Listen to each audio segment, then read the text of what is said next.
আসসালামু আলাইকুম। সঞ্চয় করা এখন আগের চেয়ে অনেক বেশি সহজ।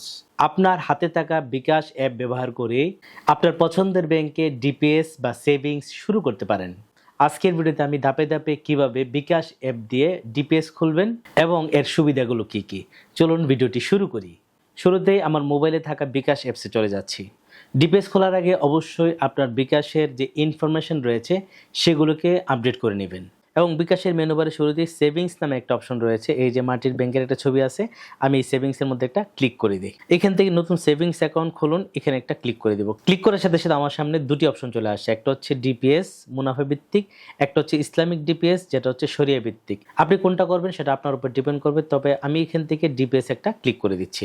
ক্লিক করার সাথে সাথে আমার সামনে আরও কয়েকটি ধাপ চলে আসছে। এখান থেকে প্রত্যেকটা ধাপ আমরা ক্লিয়ারলি বোঝার চেষ্টা করব যাতে খুব সহজেই আপনি একটা ডিপিএস খুলতে পারেন। তো শুরুতেই আমি কি টাইপের ডিপিএস খুলতে যাচ্ছি, এই যে ধরন বেছে নিন, আমি এখানে একটা ক্লিক করে দিলাম। তো এখানে কিন্তু দু ধরনের ডিপিএস এর ধরন দেখাচ্ছে, একটা হচ্ছে সাপ্তাহিক, একটা হচ্ছে মাসিক। আপনি কি প্রতি সপ্তাহে টাকা জমা দিবেন নাকি মাসে মাসে টাকা জমা দিবেন সেটা আপনার ইচ্ছা। আমি এখান থেকে মাসিক যে অপশনটা রয়েছে সেটার মধ্যে একটা ক্লিক করে দিই এবং এখানে কিন্তু মেয়াদ বেছে নিন, মানে আসলে আমি কতদিনের জন্য এই সেভিংসটা করতে চাচ্ছি সেটা করার জন্য মেয়াদ বেছে নিন। এখানে একটা ক্লিক করে দেব। 6 মাস, 12 মাস, 24 মাস, 36 মাস, 48 মাস পর্যন্ত কি রয়েছে। তো আমি এখান থেকে 12 মাসেটা করে নিচ্ছি। আপনি আপনার মতো করে পছন্দ করে নেবেন। এরপর হচ্ছে পরিমাপ, মানে আপনি মাসে কত টাকা জমা দিতে চান সেটা কিন্তু এখান থেকে সিলেক্ট করে দিতে পারবেন। জমার পরিমাপ বেছে নিন, আমি এখানে একটা ক্লিক করে দিলাম। এখানে কিন্তু 1000, 2500, 5000, 10000 আপনি যে পরিমাণ করতে চান সেটা চুজ করে দিবেন। তো আমি এখান থেকে 1000 টাকা যেটা সেটা চুজ করে দিই। তারপরের অপশন যেটা এগিয়ে যান, আমি এখানে একটা ক্লিক করে দিলাম।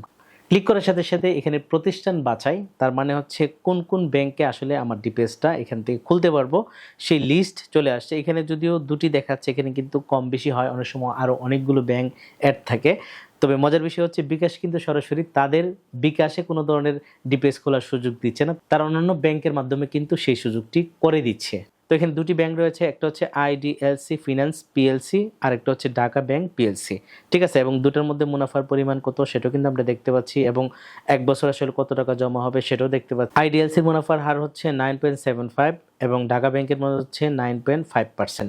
ঠিক আছে, এখান থেকে আপনার যেটা ভালো লাগে সেটা করতে পারেন। তো আমি এখান থেকে আইডিএলসি ফিনান্স পিএলসি এটার মধ্যে একটা ক্লিক করে দেব। ক্লিক করার সাথে সাথে নতুন নমিনি যোগ করুন। আমি আসলে আমার যে ডিপিএস খুলছি সেটার এগেনস্টে আমি কাকে নমিনি দিতে চাই, সেটা বাবা হতে পারে, মা হতে পারে, বউ হতে পারে।